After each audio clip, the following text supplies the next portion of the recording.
ప్రార్థన. ఓ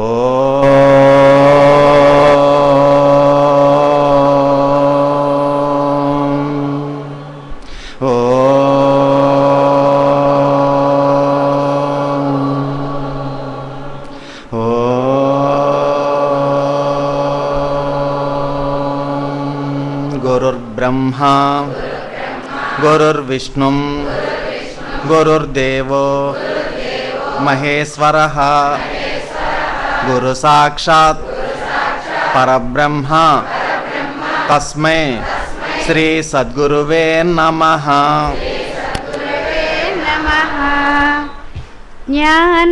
జ్ఞానమజ్ఞానముల మధ్య గ్రాలు నన్ను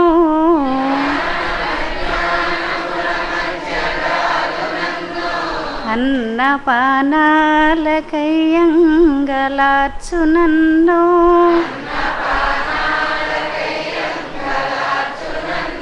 బహుళ తాపత్రయంబులబడయు నన్ను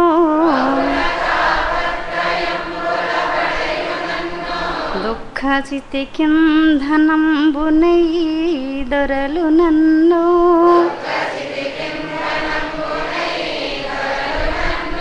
ఎటులగా చెదవో నీలో నన్నెటుల చేర్చుకుందువో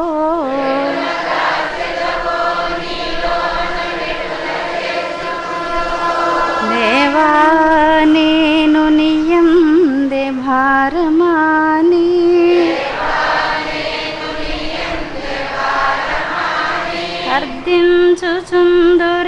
అర్ధించుచుందురేయంబవళ్ళు నిన్నే వీక్షించుచుందునే తెన్ను కన్ను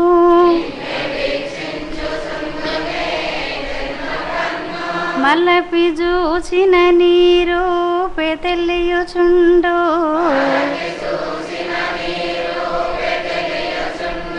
నిలచి కాంచిన నీ కాంతి వెలుగుచుండు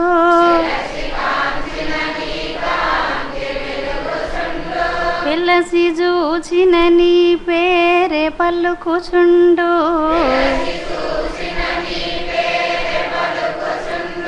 నీవే సకలంబు నీయందు నేను గలను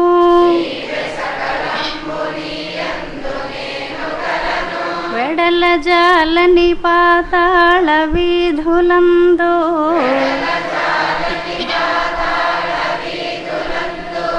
చేరనేరని ఆకాశ సీమలందు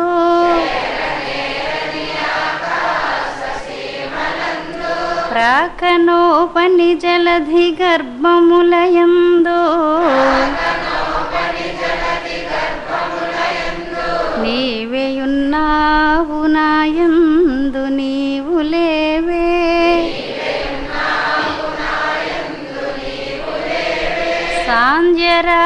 సాంధ్యరాగంబులందును సశులందు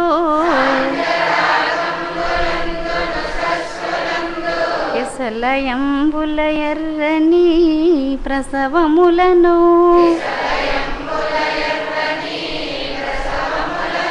సానువుల బారెడు నది సలిలమందు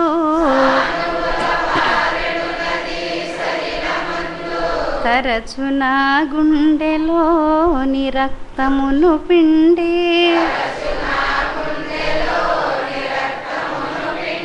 పూత పూసితివా లేద పుడమి నన్ను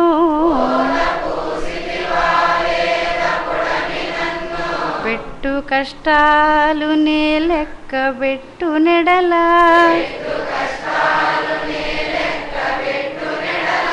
ఏది విశ్రాంతి నీ ధ్యానమే సమాధి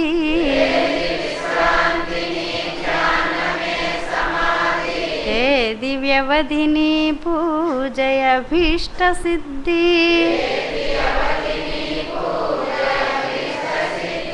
వేరు గత్యంతరము లేదు వెదుకరాదు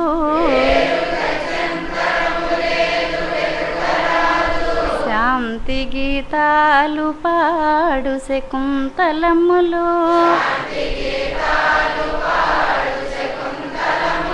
ప్రకృతి సతిరిక్కలను తలంబ్రాలు జల్లు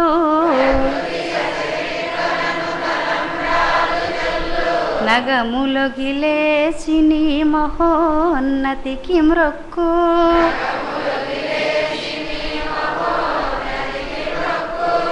ఎల్లలోకాలు నీయుండులేను నీదు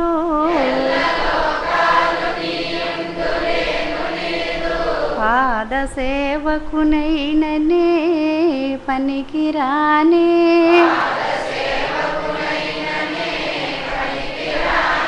వెరచి కాపాడు మనుట కక్కరకురానే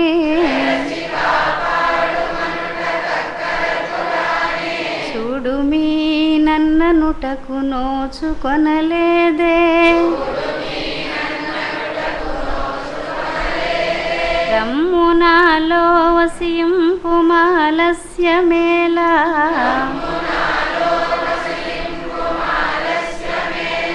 రమ్మునా ఎట్ట ఎదుటకు హెమ్ములేలా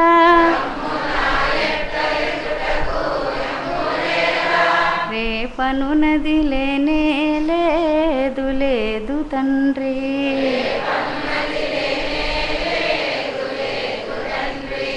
ఓం ఈశ్వరా నీవు అనంతుడవు అనుపమానుడవు ఆకాశము వలె నిండి గాలి వలె వ్యాపించి భూమి వలె చరాచర భూతకోటిని మోయిచున్నాడవు సూర్యుని వలె జగజ్జాలములను వెలిగించుచున్నాడవు ఓ స్వామి నీకంటే ఘనులు గాని పూజ్యులు గాని పవిత్రులు గాని ఎవరునూ లేరు నీ మహిమ నీ శక్తి నీ వైశాల్యము నీ లోతు నీ సర్వజ్ఞత్వము తెలిసిన వారెవ్వరునూ లేరు నీవు సృష్టి స్థితి లయములకు మూలమై జ్ఞాన అజ్ఞానములు కలిమిలేములు ఘనాధికములు బంధమోక్షములకు అతీతమైన నీ నిజతేజము ఎల్ల మానవ జీవకోటికిని ఆధారభూతమై ప్రకాశించుచున్నది ఓ స్వామి నిన్ను నమ్మిన వారు నశించరు నిన్ను ధ్యానించు వారికి దుఃఖములు లేవు నిన్ను మనస్సులో ఉంచు వారికి భయము లేదు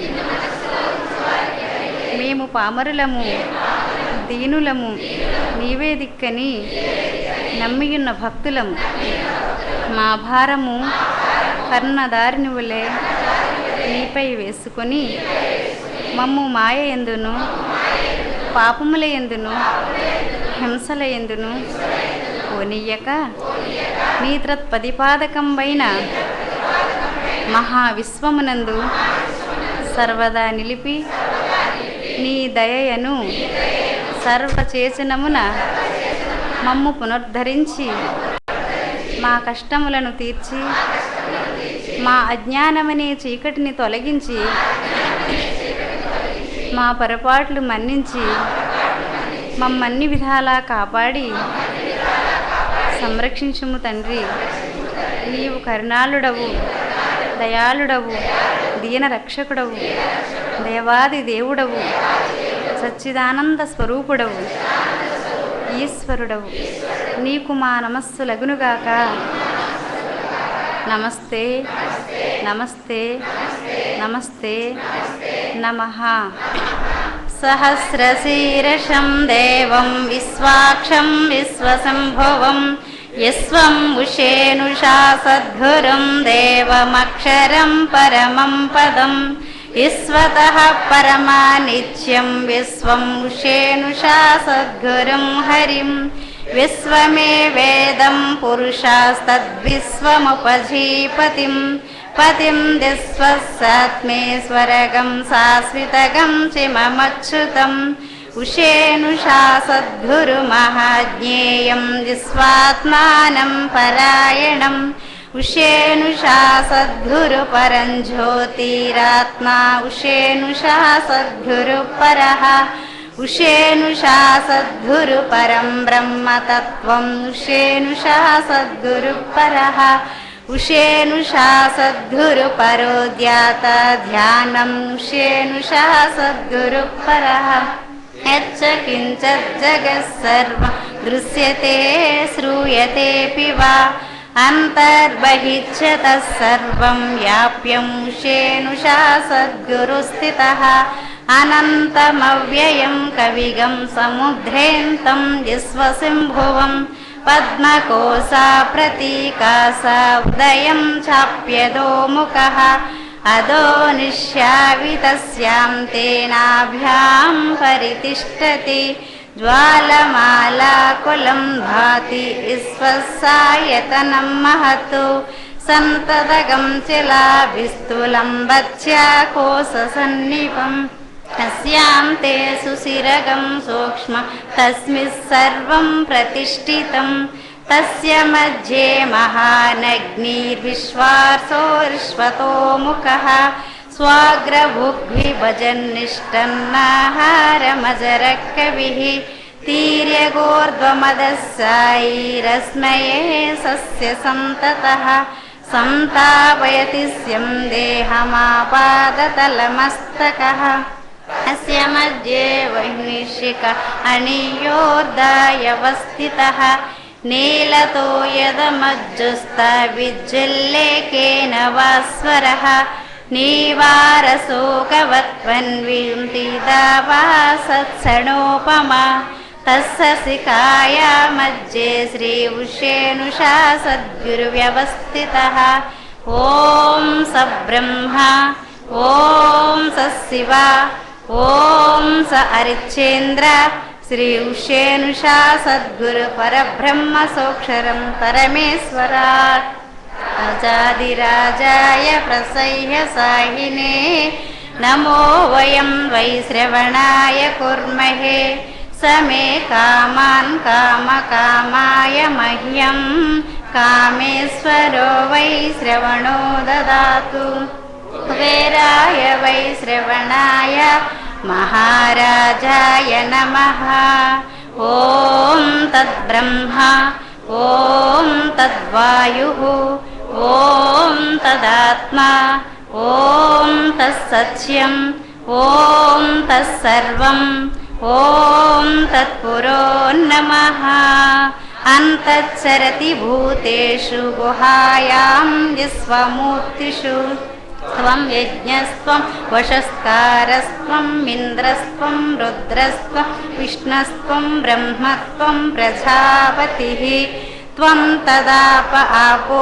జ్యోతిరసోమృతం మభూర్భువస్సువరోం ఈశానా సర్వవిద్యానామీశ్వర సర్వభూతానాం బ్రహ్మాధిపతిర్బ్రహ్మణోధిపతిర్బ్రహ్మ శివో మే అస్తు సదాశివోం తద్విష్ణో పరమం పదగం సదా పశ్యంతి సూరయః దివీవ చక్షురాతతం తద్విప్రాసో విపన్యవో జాగృదాం సంసమిస్తతే విష్ణోర్యత్ పరమం పదం ఋతగం సత్యం పరం బ్రహ్మ పురుషం కృష్ణపింగళం ఊర్ధ్వరేతం విరూపాక్షం విశ్వరూపాయ వై నమో నమః ఓం విరాట్ పురుషాయ విద్మహే శ్రీ ఉమర్ అలీ షా సద్గురు స్వరూపాయ ధీమహి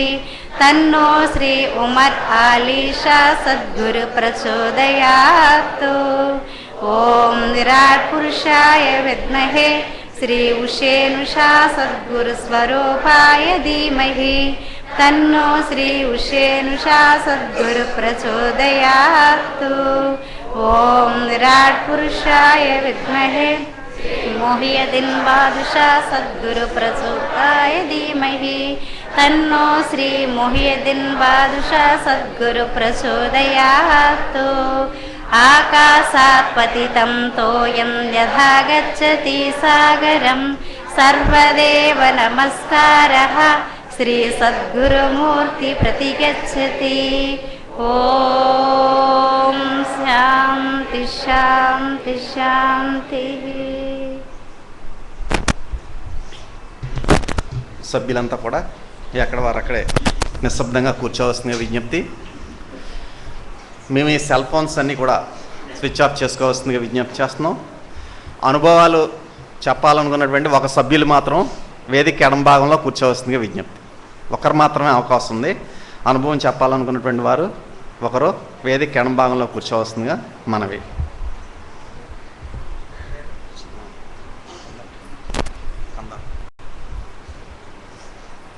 లంబికయని అంబికయని సంబరపడి యోగముద్ర సాధనముల దుఃఖంబులు బడువారల నియమంబుల వీక్షించినాము మాటాడకుండా పెడత్రోవాల మరలుచునుండా కోటి సూర్యులున్న చోటు గురు మంత్రము కోటి సూర్యులున్న చోటు గురు మంత్రము సూటి కోటి సూర్యులున్న చోటు గురు మంత్రము సూటి తెలియక వల్ల కాటి గరిగదరంతే మాటాడకుండా పెడత్రోవాల మరలుచునుండా పెడత్రోవాల మరలుచునుండా. ఓం శ్రీ సద్గురుభ్యో నమః.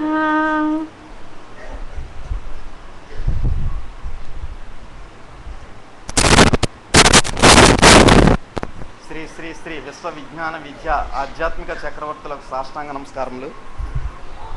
గురువారం సభా కార్యక్రమాన్ని ప్రత్యక్షంగాను పరోక్షంగాను కూడా వీక్షిస్తున్నటువంటి 50 మంది సభ్యులకు కూడా నా యొక్క నమస్కారం. ఈ గురువారం సభలో ముందుగా శ్రీ సత్యనారాయణ మాస్టర్ సభను ఉద్దేశించి ప్రసంగిస్తారు.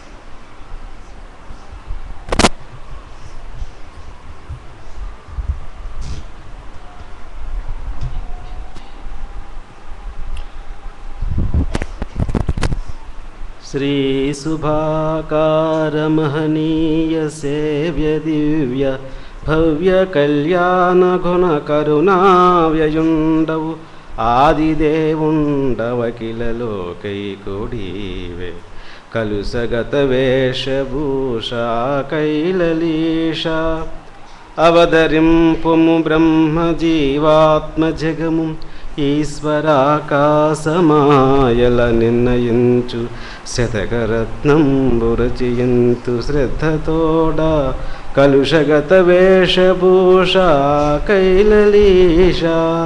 శ్రీ శ్రీ శ్రీ శ్రీ విశ్వవిజ్ఞాన విద్య ఆధ్యాత్మిక పీఠ సద్గురు సార్వభౌములకు నా హృదయపూర్వక సాష్టాంగ నమస్కారములు. సభ్యులకు సభ్యతలకు నమస్కారం. స్వామి యొక్క చల్లని కృపా కటాక్ష వీక్షణముల చేత వారి దివ్య అభౌతికమైనటువంటి సన్నిధానంలో ఆనంద పరవశులమై ప్రబోధాత్మకమైన విషయాలు వింటూ జ్ఞానాన్ని పొందడానికి ఉబిల్లూరుతున్నటువంటి అద్భుతమైన క్షణాలు ఈ క్షణాలు. ఈ సందర్భంలో స్వర్గమాత అనే మహాగ్రంథంలో స్వామి మృతులు అనే అధ్యాయంలో ఏం చెప్పారనే దానికి తెలుసుకుందాం. మృతులు అన్నప్పుడు మరణించిన వారు, వారి గురించి స్వామి ఏం చెప్పారో కందాత్మలో తెలుసుకుందాం. చచ్చిన వారలు తిరిగియు వచ్చిన ఎటు లేదుగాన చచ్చిన వారలు తిరిగియు వచ్చిన ఎటు లేదుగాన బయలునన్ గెలయజొచ్చిరటంచు చెప్పెడి మృత్యులకును జ్ఞానమన్నా మొదలే తెలియదురా పచ్చిక చచ్చి పుట్టలేదటరా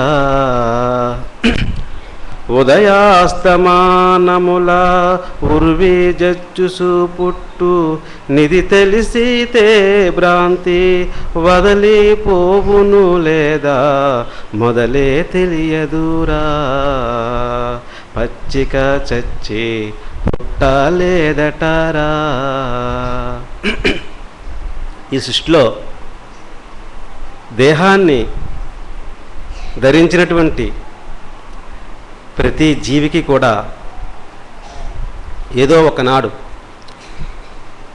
మరణమనే మహా ప్రళయాన్ని ఎదుర్కోవలసినటువంటి పరిస్థితి కలుగు తీరుతుంది.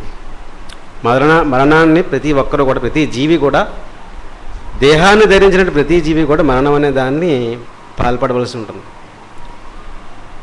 ఇదే విషయాన్ని ఆధారంగా చేసుకుని కొంతమంది ప్రబోధకులు చెప్తున్నారట. ఎలాగా? చచ్చిన వారలు తిరిగి వచ్చిన ఎటు లేదుగాన. అంటే చనిపోయినటువంటి వ్యక్తులు ఉంటారు కదా, వాళ్ళు మరలా ఈ ప్రపంచంలోకి వచ్చినటువంటి రుజువులు, దాఖలాలు, ఆనవాళ్ళు లేదు కాబట్టి వాళ్ళు బయలులో కలిసిపోయారట. బయలు అంటే ఏంటంటే శూన్యం. ఇప్పుడు వ్యక్తికి మధ్య ఉన్న ఖాళీ ప్రదేశం చూసారా, వస్తువుకి మధ్య ఉన్న ఖాళీ ప్రదేశం శూన్యం, అందులో కలిసిపోయాడని. ఈ శరీరం నేలబడిన తర్వాత దాన్ని వివిధ సంఘాల యొక్క సంస్కారం ప్రకారం, సాంప్రదాయాల ప్రకారం దేహాన్ని ఖననం చేయడమో లేదంటే దహనం చేయడమో ఏదో విధంగా చేస్తూ ఉంటారు. వాళ్ళు మళ్ళీ తిరిగి వచ్చే అవకాశం లేదు కాబట్టి ఈ సృష్టిలోకి ఒకసారి వస్తాం కాబట్టి మనం ఈ సృష్టిలో ఏదైతే మనకి ఆనందాన్ని కలిగిస్తుందో, ఆనందం కలిగిస్తుందని మనం అనుకుంటామో అటువంటి సౌఖ్యాన్ని, మనం అందివచ్చినటువంటి సౌఖ్యాన్ని వెంటనే పొంది అనుభవించవలసిందని చెప్పేసి కొంతమంది ప్రబోధకులు చెప్తున్నారటండి. అటువంటి వారిని స్వామి ఏం చెప్పారంటే, ఆ బయలును కలియంజొచ్చిరటంచు చెప్పుడు మృత్యులంటే దొంగ వేదాంతులటండి. వాడు మృత్యులంటే దొంగ అన్నమాట అండి. అటువంటి వాళ్ళకి జ్ఞానం అంటే అసలే తెలియదు. ఎంచేత తెలియదట. మరి వేసవికాలంలో పచ్చిక మాడిపోతే, ఎండిపోతే, మరణిస్తే మళ్ళీ వర్షాకాలం రాగానే అది మొలకెత్తుతుంది. అదే చెప్తున్నా స్వామి. పచ్చిక చచ్చి పుట్టలేదటరా అంటున్నారు స్వామి, ప్రశ్నిస్తున్నారు. ఈ మాత్రం జ్ఞానం నీకు తెలియదా?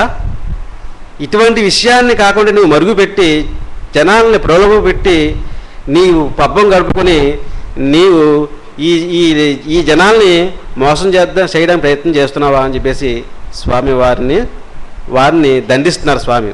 అటువంటి వారికి మృత్యులకు జ్ఞానమన్నా మొదలే తెలియదురా, పచ్చిక చచ్చి పుట్టలేదటరా. ఇంకా ఏం చెప్తారంటే, ఉదయాస్తమానముల ఉర్వి చచ్చుచు పుట్టును. ప్రపంచం అంటే సూర్యోదయం సూర్యాస్తమయ కాలాల్లో ప్రతిరోజు కూడా ఈ ప్రపంచం చస్తూ పుడుతుందటండి. ఈ విషయం తెలిస్తే వాడికి భ్రాంతి వదిలిపోతుంది సుమా, ఆ మాతృ జ్ఞానం కూడా తెలియదా అని చెప్పేసి స్వామి అన్నారండి. అయితే మరి అంత మాత్రం చేత మరి ఈ దేహం మళ్ళీ మనం తిరిగి రానప్పుడు మనం ఏం చేయాలి అని ప్రశ్న. అయితే మరణం అన్నది ప్రతి జీవికి ఏ సమయంలోనైనా, ఎప్పుడైనా, ఏ క్షణంలోనైనా, ఏ చోటైనా సరే కానీ ఖచ్చితంగా వచ్చి తీరుతుందని చెప్తున్నారు. ఎలాగా? పాంచభౌతిక దేహము పాంచభౌతికం బిది దుర్భరమైన కాయం బిది. అంటే పంచభూతాల యొక్క కలయిక శరీరం అంటది. దుర్భరమైన కాయం బిది, భరించలేనటువంటి బాధలతో నిండి ఉన్నటువంటి, బయటికి వ్యక్తం చేసుకోలేనటువంటి బాధలతో కలిగి ఉన్నటువంటి దేహం అంటది. ఇది ఎప్పుడో విడుచుట ఎరుకలేదు, శతవర్షముల దాకా మితము చెప్పిరిగాని నమ్మరాదా మాట నెమ్మనమునా. నూరేళ్ళ ఆయుద్ధాయం అని చెప్పేసి అంటున్నారు, కానీ అది నమ్మవద్దు అని చెప్తున్నారు. బాల్యమందో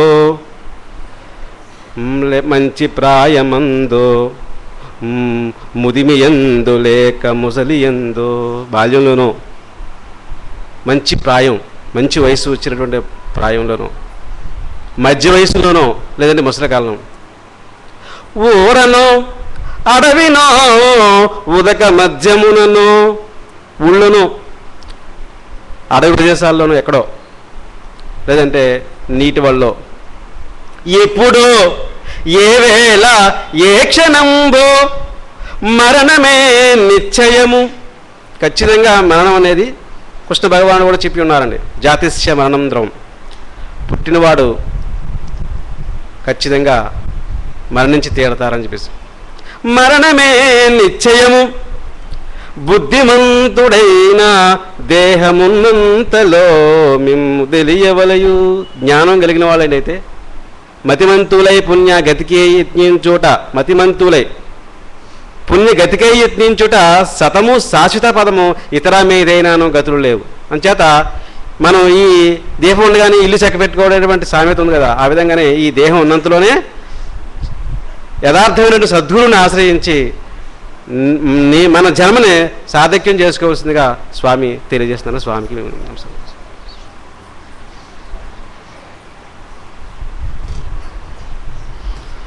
అచల మత ప్రబోధకులు బోధించేటటువంటి ఈ ఆనందం అనేటువంటి విషయం పక్కన పెట్టి, జ్ఞానం అనేటువంటి యథార్థమైన రహస్యంతో దుర్లభమైనటువంటి మానవ జన్మను పొందినటువంటి మానవుడు ఆ సద్గురువు యొక్క కృపతో జన్మ సార్థక్యం చేసుకోవాలని చెప్పి చక్కగా చెప్పినటువంటి మాస్టర్కి సభ తరపున కృతజ్ఞతలు. ఇప్పుడు అనుభవాన్ని చెప్పేటువంటి వారు ఒకరు ఎవరిని ఉన్నారమ్మా? ఎవరిని అనుభవం చెప్పాలనుకుంటున్నారా?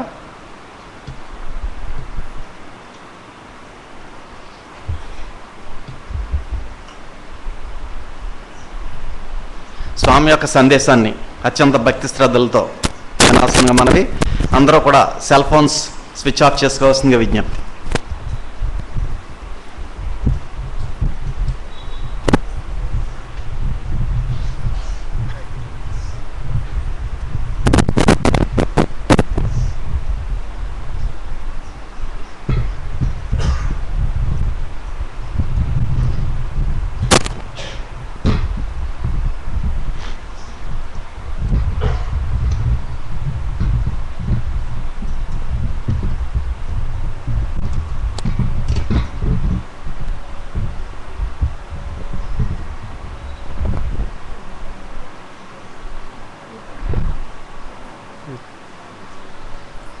ఏడున్నరకి వెళ్తుంది.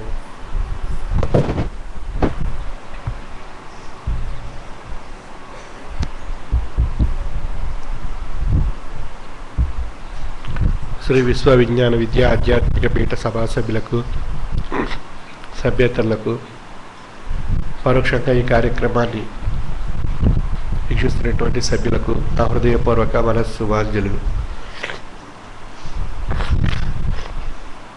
శ్రీ విశ్వ విజ్ఞాన విద్య ఆధ్యాత్మిక పీఠం యొక్క తత్వం మన దైనందిన జీవన విధానంలో భౌతికమైనటువంటి సంసార జీవన మనుగడ సాగిస్తున్నటువంటి విధానంలో మనలో వచ్చేటువంటి తాపత్రయాల నుండి, బాధల నుండి, కష్టాల నుండి ఏ విధంగా అధిగమించి మన యొక్క జీవన విధానాన్ని సుఖమయం చేసుకునేటువంటి అనుభవపూర్వకమైనటువంటి తాత్విక జ్ఞానాన్ని ప్రసాదించి మనలో ఉండేటువంటి దైవత్వాన్ని మనం తెలుసుకొని తరించేటువంటి స్థితిని మనకు ప్రసాదిస్తుంది మన పీఠం యొక్క తత్వం. సాధారణంగా మానవ జీవితం పుట్టుక మొదలుకొని ఆశ్వాసంతో అంటే అర్ధశ్వాస వరకు ఉన్నటువంటి ఈ జీవనయాత్రలో అనేక రకాలైనటువంటి ఘట్టాలు మన జీవితంలో మనుగడలో జరుగుతూ ఉంటాయి. అవి బాల్యావస్థలో కావచ్చు, యవ్వనావస్థలో కావచ్చు, కౌమార్యంలో కావచ్చు, వృద్ధాప్యంలో కావచ్చు. ఏది ఏ దశలో ఏ విధమైనటువంటి అవస్థలు మనకు ఏర్పడుతున్నాయో అనేటువంటి విషయం మన భౌతిక విధానంలో మనందరికీ తెలిసినటువంటిదే. అంచేత అవస్థ అనేటువంటిది అది ప్రతి జీవికి అనుభవించి తరించవలసిందే తప్ప దాన్ని దాటి సుఖమయం చేసుకుందాం, దాని యొక్క అవస్థలు మనకు కలగకుండా మనకు మనగా కాపాడుకొని ఆనందమయం చేసుకుందామని చెప్పి మనం ప్రయత్నం చేస్తూ ఉంటాం. అవస్థ ద్వారా మనం అంటే అవస్థ అన్నప్పుడు కష్టము, బాధ, దుఃఖము ఇత్యాది విషయాలన్నీ కూడా అవస్థగా మనం తీసుకోవచ్చు. ఈ అవస్థలన్నీ కూడా మనలో మానసికమైనటువంటి మార్పును తీసుకురావడానికి ఈ అవస్థ రూపంలో మనకి పరీక్షించడం జరుగుతుంది. అంతా సుఖమైనటువంటి విధానం ఉన్నట్లయితే మనం దేన్ని, ఏ భగవంతుడిని, ఏ రూపాన్ని, ఏ జ్ఞానాన్ని, ఏ విషయాన్ని కూడా గ్రహించే అవకాశం మనకి ఏర్పడదు. అంటే ఈ అవస్థలు, ఈ కష్టాలు, ఈ బాధలు, సమస్యలు మనసుని, శరీరాన్ని బాధించడం చేత మన ఈ బాధల్ని దాటి అధిగమించేటువంటి శక్తిని ప్రసాదించు స్వామి అని మనం భగవంతుడిని ప్రార్థిస్తుంటాం, పూజిస్తుంటాం, విన్నవించుకుంటాం, ఆరాధిస్తాం. అనేక రూపాల్లో, అనేక సంస్కారాల రూపంలో భగవంతుడిని అర్థించడం జరుగుతుంది. అంచేత కష్టములు పడకుండా గాంచనేరవు బ్రహ్మ వస్తువు నాస్తికాభాసమందు అని చెప్తున్నారు తత్వవేత్త. అంచేత కష్టం అనేటువంటి స్వరూపంలోనే బ్రహ్మ వస్తువు దాగి ఉంది. అంచేత ఆ బ్రహ్మ వస్తువును మనం తెలుసుకోవాలి అన్నట్లయితే కష్టం అనేక రూపాలుగా ఉంది. ఆ కష్టం మనకి సంసారపరంగా ఉంది, ఆర్థిక పరంగా ఉంది, అనారోగ్యపరంగా ఉంది, కోరికల రూపంలో, తాపత్రయాల రూపంలో ఉంది, అరిషడ్ వర్గాల రూపంలో ఉంది. అనేక రూపాలుగా ఆ కష్టం అనేటువంటిది ఏర్పడి ఉంది.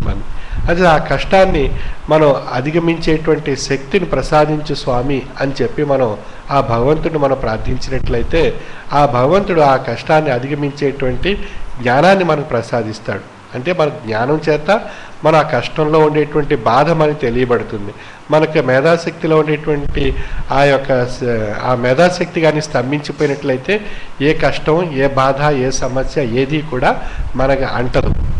అంటే మేధాశక్తి మనం పనిచేయడం చేత మన కష్టం ఎలా ఉంటుంది, బాధ ఎలా ఉంటుంది, దుఃఖం ఎలా ఉంటుంది, ఆనందం ఎలా ఉంటుంది, సంతోషం ఎలా ఉంటుంది, అరిషడ్ వర్గాల యొక్క ఉద్రేక రూపంలో కలిగేటువంటి విధానాలు ఏ విధంగా ఉంటాయి అనేటువంటి విషయాలన్నీ కూడా మన యొక్క మేధాశక్తి చేత మనం గ్రహించగలుగుతున్నాం, జ్ఞానం చేత గ్రహించగలుగుతున్నాం. వాటి యొక్క అనుభూతిని మన యొక్క జీవన విధానంలో పొంది ధరించగలుగుతున్నాం. అంచేత ఆ మేధాశక్తి కానీ స్తంభించినట్లయితే ఏది మనకి అంటదు. అంచేత మనకి ఆ మేధాశక్తి చేత, మనకున్నటువంటి జ్ఞానం చేత, మనకున్నటువంటి కష్టాలు, బాధల యొక్క, సమస్యల యొక్క, తాపత్రయాల యొక్క విషయంలో అనుభూతి మనం పొందడం చేత వాటిని సంస్కరించుకొని, పరిష్కరించుకొని, వాటిని అధిగమించడానికి కావలసినటువంటి జ్ఞానాన్ని ప్రసాదించు స్వామి అని చెప్పి భగవంతుడిని అనేక రూపాల్లో, అనేక విధానాల్లో, అనేక మత జీవన సంస్కారాలతో మనం ప్రార్థిస్తున్నాం. అంటే ఆ ప్రార్థనలో ఏది దాగి ఉంది అన్నప్పుడు లక్ష్యం అనేటువంటిది దాగి ఉంది. ఆ లక్ష్యం ఎలా ఏర్పడుతుంది ఆ ప్రార్థనలో అన్నప్పుడు ఏదైతే ఏ భగవంతుడిని అయితే ఏ రూపంలో అయితే మనం ఆశిస్తూ ఉన్నామో ఆ ఆశించేటువంటి భగవంతుడి యందు పరిపూర్ణమైనటువంటి భక్తి, విశ్వాసం మనలో ఉన్నప్పుడు ఆ భక్తి, విశ్వాసం యొక్క విధానం చేత మన యొక్క లక్ష్యం పరిపూర్ణంగా ఏర్పడుతుంది. ఎప్పుడైతే మన యొక్క లక్ష్యం పరిపూర్ణంగా ఉంటుందో అప్పుడు మనం విశ్వసించినటువంటి భక్తితో ఆరాధించేటువంటి ఆ భగవంతుని యొక్క స్వరూపంలో మన యొక్క ఏదైతే మనలో బాధింపబడుతుందో విషయం, ఆ బాధింపబడేటువంటి విషయం నుండి అధిగమించేటువంటి శక్తి మనకు జ్ఞానం రూపంలో, తత్వం రూపంలో, ఆ యొక్క మహాప్రసాదం, ఆశీర్వాద రూపంలో మనకు ప్రసాదింపబడుతుంది. అప్పుడు ఆ యొక్క ప్రసాదం యొక్క శక్తి మన యొక్క అనుభవంలో మనకు తెలియబడ్డం చేత మనకి ఈ కష్టం ఈ విధంగా అధిగమించగలిగాం, ఈ తత్వం చేత, ఈ జ్ఞానం చేత, ఈ ఆశీర్వాదం చేత ఈ విధంగా మనకు అధిగమించగలిగాం అనేటువంటి అనుభూతి మన యొక్క మనసుకి తెలియబడ్డం చేత అది మహత్యంగా మన యొక్క అనుభవంలో మనకు నిరూపణ కాబడుతుంది. ఆ విధంగా మన యొక్క స్వానుభవంలో పొందినటువంటి అనుభూతి ఏదైతే ఉందో అది మహత్యంగా పరిగణింపబడుతుంది. ఆ మహత్యం మనకు తెలియబడాలి అన్నట్లయితే ఆ కష్టం అధిగమించేటువంటి శక్తి తాత్విక జ్ఞానం రూపంలో పొందాలి. ఆ తాత్విక జ్ఞానం యొక్క శక్తి మనకు అనుభవ రూపంలో, స్వానుభవంలో తెలియబడ్డం చేత అందులో ఉండేటువంటి మహత్యం మనం గ్రహించగలుగుతున్నాం. ఆ విధంగా మన యొక్క జీవన విధానంలో, ఈ యొక్క జీవనయాత్రలో పుట్టుక మొదలు ఆశ్వాసాంతం వరకు ఉన్నటువంటి ఈ యొక్క జీవన మనుగడలో ఉండేటువంటి అనేక రకాలైనటువంటి అవస్థలు మనకి ఏర్పడుతూ ఉంటాయి. అంతేదా ప్రతి జీవి ఆ అవస్థను అధిగమించేటువంటి శక్తి గురించి ఆ భగవంతుడు ప్రార్థిస్తుంటాయి. సాధారణంగా మనకే కష్టాలు, మనకే బాధలు, మనకే సమస్యలు ఉన్నాయి అని మనం బాధపడుతూ ఉంటాం. కానీ మనకన్నా చిన్న జీవులు, సూక్ష్మాతి సూక్ష్మమైనటువంటి జీవులు మొదలుకొని సామాన్యమైనటువంటి జీవి అయినటువంటి చీమ తన యొక్క ఆహారం గురించి కష్టపడి సంపాదించుకొని దాన్ని పొదుపు చేసుకొని అది జీవనయానం సాగించేటువంటి విధానంలో ఉండేటువంటి విషయాన్ని మనం గ్రహించినట్లయితే కష్టం అనేటువంటిది ఎలా ఉంటుందో మనకు తెలియబడుతుంది. మనకు సామాన్యంగా చిన్న చిన్న కష్టాలు వచ్చినప్పుడు మనం బాధపడుతుంటాం. దాన్ని ఆ కష్టం గురించి అనేక మార్లుగా ఆలోచిస్తూ ఉంటాం. ఆలోచించి దాని చుట్టూ మన యొక్క మనస్సు తిరగటం చేత ఆ యొక్క కష్టం యొక్క శక్తి పెరిగిపోయి అది మరింత ఆ కష్టం యొక్క భారం మరింతగా పెరిగిపోతుంది. అంచేత ఆ విధమైనటువంటి భారం మనం కల్పించుకోవడం చేత మనకు ఆ యొక్క తీవ్రత మనలో ఏర్పడుతుంది. అంచేత ఆ తీవ్రతను తొలగించుకోవాలి అన్నట్లయితే మనకి ఏదైతే సద్గురుమూర్తి మనకు ప్రసాదించినటువంటి తాత్విక జ్ఞానం వైపు మనం దృష్టి సారించి అందులో ఉండేటువంటి యథార్థం, మానవ జీవితం పుట్టుక మొదలుకుని అంత్యం వరకు ఉన్నటువంటి ఈ జీవనయాత్రలో ఉండేటువంటి అధిక శాతం మనకు ఉండేటువంటి కష్టాలు, తాపత్రయాలు, సమస్యల్లోనే నడిచిపోతుంది. ఇంకా కొద్ది శాతం మాత్రమే మనకు ఆనందమైనటువంటి జీవితం మనకు లభిస్తుంది. అంటే ఆ కొద్ది శాతం ఉన్నటువంటి ఆనందమైనటువంటి జీవితాన్ని మనం ఎక్కువ శాతంగా ఉండేటువంటి ఆనందమైనటువంటి జీవితంగా మార్చుకోవాలి అన్నట్లయితే మనకున్నటువంటి కష్టం యొక్క భారాన్ని మనం తగ్గించే దాని యొక్క స్థాయిని తొలగించుకునేటువంటి ప్రయత్నం మనం చేయాలి. అన్నట్లయితే కష్టాన్ని భారంగా కాకుండా కష్టాన్ని సూక్ష్మమైనటువంటి విషయంగా ఆలోచించేటువంటి స్థితి మనసుకి ప్రసాదింప చేసుకోవాలి అన్నట్లయితే మనం తాత్విక జ్ఞానం వైపు దృష్టి సారించినట్లయితే మనకు ఆ అనుభూతి మనకి తెలియబడుతుంది.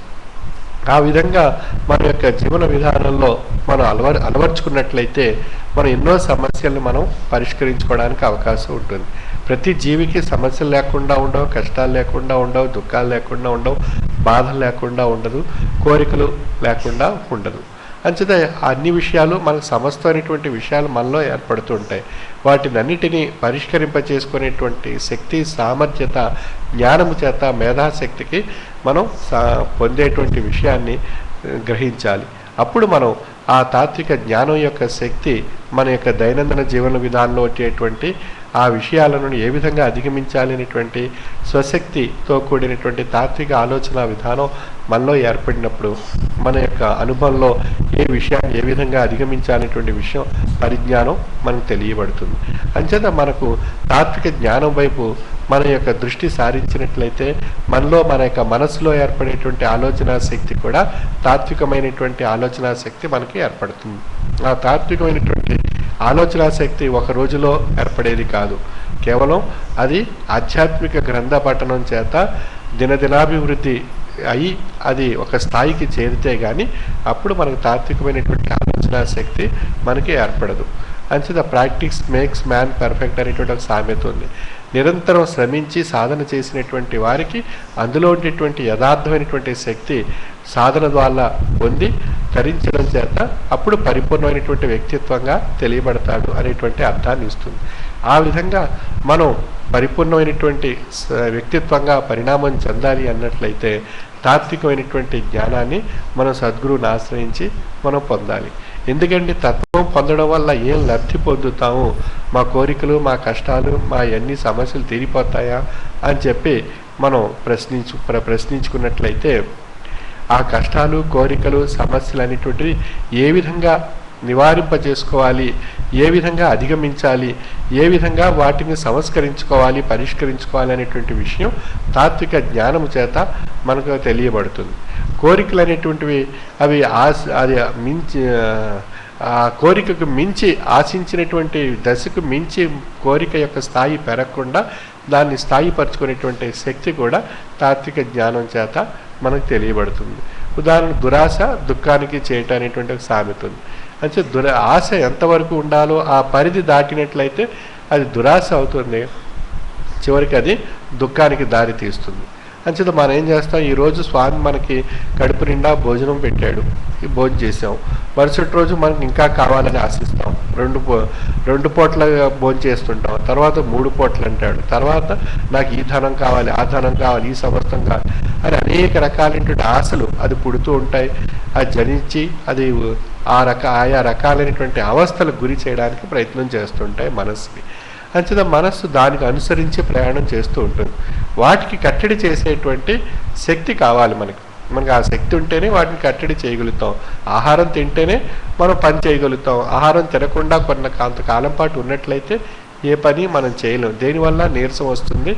ఆ నీరసం దేనివల్ల వస్తుంది? ఆహారం వల్ల మనం శక్తి పొందలేకపోవడం వల్ల మన శరీరం ఆ కావలసినటువంటి కార్యకలాపాలు సాగించడానికి కావలసినటువంటి శక్తి మన శరీరానికి లేకపోవడం చేత మనం ఆయా పనులు చేయలేక నీరసించిపోయి దాన్ని అధిగమించలేకపోతున్నాం. అదేవిధంగా మనసు కూడా ఆయా విషయాలు కలిగేటువంటి ఆయా ఆలోచనల ద్వారా, ఆయా ఆశల వల్ల, ఆయా కష్టాల వల్ల, తాపత్రయాల వల్ల ఏర్పడేటువంటి ఆ యొక్క విషయాలని అధిగమించడానికి మనసు కూడా ఒక శక్తి కావాలి. ఆ శక్తే మనోధైర్యం, మనోశక్తి. అంచేత ఆ యొక్క మానసికమైనటువంటి సామర్థ్యాన్ని వృద్ధిపరచుకోవడానికి కావలసినటువంటిది తాత్విక జ్ఞానము. అంచేత ఆ తాత్విక జ్ఞానం చేత మన యొక్క జీవన విధానాన్ని మనం సంస్కరించుకొని మన యొక్క భౌతికమైనటువంటి విషయంలో ఏ విధంగా మనుగడ సాగించాలనేటువంటి విషయం అవగాహన చేసుకుంటూ, దానితో పాటు ఆ తాత్విక జ్ఞానంతో పాటు మనలో ఉండేటువంటి దైవత్వాన్ని మనం దర్శింపజేసుకునేటువంటి శక్తి మనలో వృద్ధి చెందుతుంది. మనలో దైవత్వం ఏ విధంగా ఉందండి అనే ప్రశ్న ఏర్పడుతూ ఉంటుంది. తత్సృష్ట్వా తదేవాను ప్రావిస్తూ, ఏదైతే సృష్టింపబడిందో ఆ సృష్టింపబడినటువంటి మహాపదార్థంలో ఆ రసస్వరూపమైనటువంటి శక్తి ప్రసరింపబడి ఉన్నది. అంటే ఆ రసస్వరూపమైనటువంటి శక్తి అంటే భగవత్ స్వరూపమైనటువంటి శక్తి. అంటే ఈ జన్మ భగవంతుడు ప్రసాదించినటువంటి జన్మ, మానవ జన్మ. ఆ విధంగా అనేక రూపాల్లో అనేక జన్మలు ఆయా దశల్లో ఆయా పరిణామ రూపంలో ఏర్పడ్డాయి. చేవకు ఆ భగవంతుడు ప్రసాదించాడు ఆ జన్మ. ఆ చేవకు ఉన్నటువంటి జన్మలో మనకు శరీరం ఉంది, రూపంలో చేవగా తెలియబడుతుంది. అది మనుగడ సాగిస్తుంది. ఆలోచన రూపంలో, మనస్సు రూపంగా ఆ యొక్క మనస్సు అనేటువంటి చేవలో మనం తెలుసుకోవచ్చు. అదేవిధంగా దానిలో ఆత్మ, ఆ దేహాన్ని ధరించి, ఆ చేవను ధరించి ఆత్మ ఉంది. అంటే ఆ విధంగా చేవలో ఏదైతే మనస్సు, శరీరం, ఆత్మ అనేటువంటి 3 స్వరూపాలు తెలియబడుతున్నాయో అదేవిధంగా ఈ మానవ రూపంలో కూడా ఆ 3 స్వరూపాలు తెలియబడుతున్నాయి. అంచేత ఆ దేహాన్ని ఆ స్వరూపంలో ఆశ్రయించినటువంటి ఆత్మ అది 84 లక్షల జీవన విధానంలో పరిణామం చెంది ఉత్కృష్టమైనటువంటి మానవ జన్మగా వస్తేనే కానీ మానవ జన్మకు ముక్తి లేదు అనేటువంటి విషయం తెలియబడుతుంది. అంచేత ఈ మానవ జన్మకే ముక్తి ఎందుకు అని ప్రశ్నించుకున్నట్లయితే 84 లక్షల జీవరాశుల్లో కల్లా మేధాశక్తి అనేటువంటిది మానవ జన్మకు ఉన్నటువంటి మేధాశక్తితో అన్వయించుకున్నట్లయితే మరి సృష్టికర్త మానవ జన్మకే ఆ మేధాశక్తిని ప్రసాదించడం చేత ఆ మేధాశక్తి చేత మనం ఏది గ్రహించగలుగుతున్నాం? జ్ఞానం అనేటువంటి మహాప్రసాదాన్ని గ్రహించగలుగుతున్నాం. అందుచేత ఆ జ్ఞానాన్ని గ్రహించేటువంటి శక్తి ఒక మానవ జన్మకే ప్రసాదించాడు. అంచేత 84 లక్షల జీవరాశుల్లో క్షాళనం చేసుకొచ్చినటువంటి ఆత్మ ఇది ముక్తిని పొందేటువంటి మార్గం జ్ఞానము ద్వారా, మేధాశక్తి ద్వారా మానవ జన్మకు ప్రసాదించడం చేత సృష్టికర్త ఈ మానవ జన్మ ముక్తిని ఆశిస్తుంది. అంచేత ఆత్మ ఎప్పుడు కూడా ఆశించేటువంటిది ముక్తి అనేటువంటి స్వరూపము. ఇక మనసు మనం ప్రతిరోజు సుఖంగా, సంతోషంగా గడపాలి, తృప్తిగా జీవించాలి అని చెప్పి మనం కోరుకుంటూ ఉంటాం.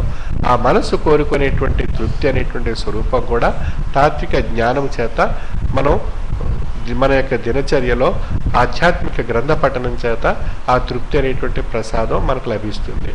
ఇక శరీరం అనేటువంటి విషయం మన భౌతిక దైనందిన జీవన విధానంలో మనకందరికీ తెలిసినటువంటి విషయమే. ఆహారాన్ని సమకూర్చుకొని మనుగడలో ఉండేటువంటి ఆయా కార్యకలాపాలు సాగించాలని చెప్పి శరీరం ఆశిస్తూ ఉంటుంది. శరీరం ఆశించేటువంటి భుక్తి, మనసు ఆశించేటువంటి తృప్తి, ఆత్మ ఆశించేటువంటి ముక్తి, ఈ 3 కూడా దేని యొక్క మూలంగా ఉన్నాయి అని ప్రశ్నించుకుంటే అది జ్ఞానము అనేటువంటి స్వరూపం చేత తెలియబడుతున్నాయి. అంచేత మన సృష్టికర్త మన మేధాశక్తి ఇచ్చాడు దేని గురించి? ఆ జ్ఞానాన్ని పొందడానికి. ఆ జ్ఞానం చేత శరీరానికి కావలసినటువంటి భుక్తిని పొందుతూ, మనసుకు కావలసినటువంటి తృప్తిని తరిస్తూ, ఆత్మకు కావలసినటువంటి జ్ఞానాన్ని పొంది మన యొక్క మానవ జన్మను ముముక్షత్వం వైపు పొంది తరించేటువంటి మార్గాన్ని తెలుసుకోగలుగుతున్నాం. ఆ విధంగా మనకు జ్ఞానం మూలం మిదం జగత్, ఈ జగత్తుకు మూలము జ్ఞానము అనేటువంటి విషయం మనకి ఇక్కడ నిరూపణ కాబడుతుంది. అంచేత ఆ జ్ఞానం ఒక సృష్టికర్త మానవ జన్మకే జ్ఞానాన్ని పొంది తరించేటువంటి అవకాశాన్ని ప్రసాదించాడు. ఆ అవకాశాన్ని, కాలాన్ని మనం సద్వినియోగపరచుకోవాలి అని చెప్తున్నారు తత్వవేత్త. అంచేత కాలము పోవుచున్నది, వడిగమ్మున పట్టగలేము, మీరు రాలేర నిజార్థములు చదువరేలా, ప్రభాత ముహూర్త వింటికాద్ద వైతాళికులు ఏమి పాడుచు మృదంగా మీటుచున్నవారు, మీరేలా ప్రశాంతులై ఏటికి నేర్వరు బ్రహ్మతత్వమును. అంచేత ఆ బ్రహ్మతత్వం మనం తెలుసుకోవాలి అనేటువంటి విషయం కాలంతో మనం ముడిపెట్టి ఉన్నటువంటి అంశము. ఈ కాలం దేనితో ముడిపడి ఉంది? ఈ మానవ జీవిత కాలంతో ముడిపడి ఉంది.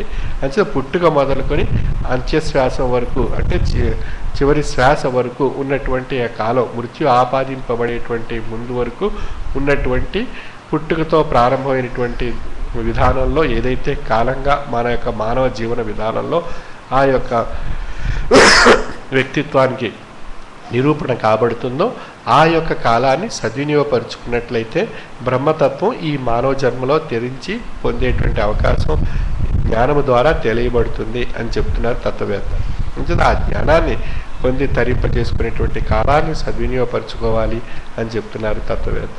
అంచేత ఆ జ్ఞానము మనకు అభ్యాసం చేయటానికి మనం ప్రయత్నం చేయాలి. అంటే ఆ జ్ఞానం మనం ఏదో ఒక రోజు పుస్తక పఠనం చేసి మొత్తం జ్ఞానం వచ్చేసింది, లేదా ఏదో కష్టం వచ్చినప్పుడో బాధ వచ్చినప్పుడో మనకు శాతత్వం, సూఫియో లేదా ఇత్యాది గ్రంథాలు మనం తీసుకుని ఒకరోజు ఒక క్షణం చదివినంత మాత్రాన్ని ఏదీ లభ్యం కాదు. ఆహారం ఒకరోజు తీసుకుంటే సరిపోదు, శరీరానికి నిరంతరం అది జీవించున్నంతకాలం ఆహారం శరీరానికి ఏ విధంగా అయితే అవసరమో అదేవిధంగా మనసుకు కూడా జీవించి ఉన్నంతకాలము తాత్వికమైనటువంటి జ్ఞానం మనసుకి అవసరము. ఎందుకంటే మనస్సుకి ఆశించేటువంటి తృప్తి పొందాలి అన్నట్లయితే మనసు ఆశించేటువంటి ఆహారం మనసుకి ఇవ్వాలి, శరీరం ఆశించేటువంటి ఆహారం శరీరానికి ఇవ్వాలి. అంటే ఈ రెండిటి యందు దాగి ఉన్నటువంటి ఉత్కృష్టమైనటువంటి చైతన్యవంతమైనటువంటి శక్తి స్వరూపం, జీవ చైతన్యమైనటువంటి శక్తి స్వరూపం కలిగినటువంటిది ఆత్మ అనేటువంటి స్వరూపము ఉన్నప్పుడు ఇది శరీరం యందు ఆవహించి ఉంది ఆత్మస్వరూపము, మనసు యందు ఆవహించి ఉన్నది ఆత్మస్వరూపం. అంచేత శరీరం మనస్సు యందు ఆవహించి ఉన్నటువంటి జీవ చైతన్య శక్తి స్వరూపం కలిగినటువంటిది ఆత్మస్వరూపము. అంచేత ఆత్మకు కావాల్సినటువంటి ఆ శక్తి సమకూర్చుకోవాలి అన్నట్లయితే శరీరం ఆహారం ద్వారా భుక్తిని పొందడం ద్వారా శరీరానికి శక్తి ఏర్పడుతుంది, మనసు జ్ఞానాన్ని పొంది తరించడం చేత మనసుకు శక్తి ఏర్పడుతుంది. శరీరానికి మనసుకి ఏర్పడినటువంటి శక్తియే ఈ ఆత్మ యొక్క జీవ చైతన్య శక్తి స్వరూపము. అందుచేత ఈ ఆత్మ అనేటువంటి స్వరూపం కూడా జీవ చైతన్య శక్తి స్వరూపం కలిగినటువంటి ఆత్మ కూడా అది జ్ఞానము చేత తాను ఆశించినటువంటి తన ముక్తిని తాను పొంది తరించడానికి ప్రయత్నం చేస్తుంది. అంచేత ఆ విధంగా ఈ ఆత్మ అనేటువంటి స్వరూపాన్ని, మనసు అనేటువంటి స్వరూపాన్ని, శరీరం అనేటువంటి స్వరూపాన్ని ఈ మూడిటి యొక్క కలయికే మానవ రూపము, మానవ జన్మ. అంచేత ఆ మానవ జన్మ భగవంతుడు ప్రసాదించినటువంటి ఈ మానవ జన్మను మనం ప్రతిరోజు ప్రతి క్షణం ఆనందంగా సంతోషంగా గడపాలి, మనుగడ సాగించాలి అనేటువంటి లక్ష్యంతో తాత్విక జ్ఞానంతో మనం ఉన్నట్లయితే మనకు వచ్చేటువంటి కష్టాన్ని కూడా భారంగా భావించకుండా దాన్ని సునాయాసంగా సూక్ష్మమయం చేసుకొని దాన్ని అధిగమించేటువంటి శక్తి జ్ఞానం చేత పొందడం చేత మనం ప్రతి క్షణాన్ని ప్రతి కాలాన్ని కూడా ఆనందమయం చేసుకోవడానికి మనకు అవకాశం ఏర్పడుతుంది. ఆ విధమైనటువంటి సాధన మనం ఆ విధమైనటువంటి జీవన విధానాన్ని గడపాలి అన్నట్లయితే తాత్విక స్వరూపమైనటువంటి జ్ఞాన సాధన చేత అది సాధ్యం కాబడుతుంది. వాటికి తోడు ఆ యొక్క సాధన యొక్క శక్తి మనలో వృద్ధిపరచుకోవాలి అన్నట్లయితే వాటికి తోడు మహామంత్రము అన్నప్పుడు మంత్రమే గురువు, గురువే మంత్రస్వరూపము. మంత్రాన్ని మనం ధ్యానించుకోవడం చేత గురు స్వరూపాన్ని మనం ధ్యానించుకోగలుగుతున్నాం. ఆ గురు స్వరూపం యొక్క ధ్యానం యొక్క శక్తి మన యొక్క జీవాణువుల్లో ప్రభావితం చేసి ప్రేరేపింపబడి అది జీవ చైతన్య స్వరూపమైనటువంటి శక్తిని మనకు ప్రసాదిస్తుంది. ఆ జీవ చైతన్య స్వరూపమైనటువంటి శక్తి మన యొక్క మనస్సుని, శరీరానికి కావలసినటువంటి ఆ యొక్క మనం ఆహారం ద్వారా పొందినటువంటి శక్తిని మరింత వృద్ధిపరుస్తుంది. జ్ఞానం ద్వారా పొందినటువంటి శక్తిని మరింత వృద్ధిపరుస్తుంది. ఆ విధంగా ఆ యొక్క వృద్ధిపరిచినటువంటి ఆ శక్తి యొక్క స్వరూపం చేత ఆత్మ కూడా చైతన్యవంతమైనటువంటి స్థితిగా పరిణామం చెందుతుంది. అప్పుడు మనలో ఈ 3 అంశాలు కూడా ఒక చైతన్యవంతమైనటువంటి స్థితి పొందినటువంటి విధానం చేత మనకి తన్మయత్వం, ఆనందం, అభౌతికమైనటువంటి ఆనందం మనకి ఏర్పడుతూ ఉంటుంది. ఆ అభౌతికమైనటువంటి ఆనందం భౌతికమైనటువంటి ఆనందంగా మార్చుకోగలిగినట్లయితే అప్పుడు ప్రతి క్షణం, ప్రతి లిప్త కూడా మనం ఆనందమయంగా గడిపేటువంటి అవకాశం మనకి ఏర్పడుతుంది. అంచేత అభౌతికమైనటువంటి ఆనందాన్ని భౌతికమైనటువంటి ఆనందంగా మార్చుకునేటువంటి స్థితి మహామంత్రం యొక్క యౌగికమైనటువంటి సాధన చేత మనకు ప్రసాదింపబడుతుంది. ఆ స్థితికి మనం పొంది తరింప చేసుకోవాలి అన్నట్లయితే మొట్టమొదటి అక్షరాభ్యాసం జ్ఞానము, తాత్వికమైనటువంటి జ్ఞానము. ఆ విధమైనటువంటి అక్షర జ్ఞానం చేత మనలో ఆ మార్పును మనం తీసుకురాగలిగినట్లయితే మనలో ఉండేటువంటి అరిషడ్వర్గాలను స్థాయిపరుచుకోవచ్చు. మనలో ఉండేటువంటి జడత్వాన్ని అధిగమించగలిగేటువంటి శక్తి మనం పొందగలుగుతాం. అప్పుడు మనకి ఆ అనుభవ రూపంలో అనేక విషయాలు మనకు తెలియబడతాయి. ఆ అనుభవ రూపం ఏదైతే మన మనస్సుకి, శరీరానికి మనకు నిరూపణ కాబడిందో అది మహత్యంగా మనకు అనుభవ రూపంలో తెలియబడుతుంది. ఆ విధమైనటువంటి మహత్యాలు మనం ఎన్నో మనకు జీవన విధానంలో పొంది తరించేటువంటి అవకాశం ఉంది. అంచేత మనకి స్వామి ప్రసాదించినటువంటి విషయాల్లో ముఖ్యంగా మంత్రం చదువుకోండి అని చెప్తూ ఉంటారు. అదే పూర్వ పీఠాధిపతుల దగ్గర నుంచి ప్రస్తుత పీఠాధిపతి వరకు మనం మంత్రం వైపు లక్ష్యం పెట్టినట్లయితే మనం ఆశించినటువంటి ఫలితాలు పొందడానికి అవకాశం ఉంది. అదేవిధంగా మనం తాత్విక జ్ఞానం వైపు దృష్టి పెట్టినట్లయితే మన యొక్క జీవన విధానానికి దిశ నిర్దేశించుకొని ఇది దిక్సూచి రూపంలో ఈ ఒడ్డు నుండి, ఇహము అనేటువంటి ఒడ్డు నుండి పరము అనేటువంటి ఒడ్డుకి ఏ విధంగా ఈ జీవిత నౌకను ఆ యొక్క పరము అనేటువంటి ఒడ్డుకి ఏ విధంగా చేర్చాలి అనేటువంటి విషయం ఆధ్యాత్మిక తాత్విక జ్ఞానంతో కూడినటువంటి దిక్సూచి ఆధారంగా ఆ పరము అనేటువంటి ఆ ముక్తిదాయకమైనటువంటి ఒడ్డుకి ఈ యొక్క మానవ జన్మతో కూడినటువంటి ఈ జీవిత నౌకను ఆ ఒడ్డుకి చేర్చడానికి అవకాశం ఏర్పడుతుంది. అంటే ఈ 2 విషయాలు మనం ఆచరించినట్లయితే, ఈ 2 విషయాలు ఆచరించడానికి సంసారాన్ని వదిలేయాలా, లేకపోతే మన కుటుంబాన్ని వదిలేయాలా, లేకపోతే మనం ఈ సమాజాన్ని వదిలేయాలా, ఈ సమస్తమైనటువంటి విషయాలను వదిలేయాలంటే ఏది వదలకూడదు, అవసరం లేదు. ఎందువల్ల అన్నప్పుడు ఒక పట్టాల మీద రైలు ప్రయాణం చేస్తున్నప్పుడు ఆ 2 పట్టాలు సమాంతరంగా ఉన్నట్లయితేనే ఒక ప్రాంతం నుండి మరొక ప్రాంతానికి ఆ రైలు ఇంజిన్ని ఆశ్రయించి ఈ పెట్టెలన్నీ ఏ విధంగా అయితే ఆ గమ్యాన్ని చేరుకుంటాయో మొయిద్దీన్ బాషా సద్గురువర్యులు తరచూ వారి యొక్క ఉపన్యాసాల్లో చెప్పేటువంటి విషయం మనం విశ్లేషించుకున్నట్లయితే ఆ రైలు ఇంజిన్ని అనుసరించి ఆ పట్టాలు ఆ రైలు ఇంజిన్ అనుసరించి ఆ పెట్టెలను అనుసరించి ఈ సమాంతరంగా ఉండేటువంటి రైలు పట్టాల ద్వారా ఆ గమ్యం మనం చేరుకోవడానికి అవకాశం ఉంది. సంసారం అనేటువంటిది ఒక పట్టం అయితే ఆధ్యాత్మిక జీవన విధానంతో కూడినటువంటి ఈ జీవన యాత్ర జీవితం అనేటువంటిది మరొక పట్టం. అంచేత ఆధ్యాత్మికంతో కూడినటువంటి జీవితం, సామాజిక సంసారంతో కూడినటువంటి జీవితం, ఈ 2 సమాంతరమైనటువంటి పట్టాలుగా మనం అన్వయించుకున్నట్లయితే ఈ రైలు ఈ ఇంజిన్ అనేటువంటి ఆ సద్గురువుని ఈ పెట్టెలు అనేటువంటి ఆ యొక్క సాధకులు అనుసరించి ప్రయాణం చేసినట్లయితే ఇహము అనేటువంటి ఈ ఒడ్డు నుండి పరము అనేటువంటి ఆ గమ్యానికి చేరుకోవడానికి అవకాశం ఏర్పడుతుంది.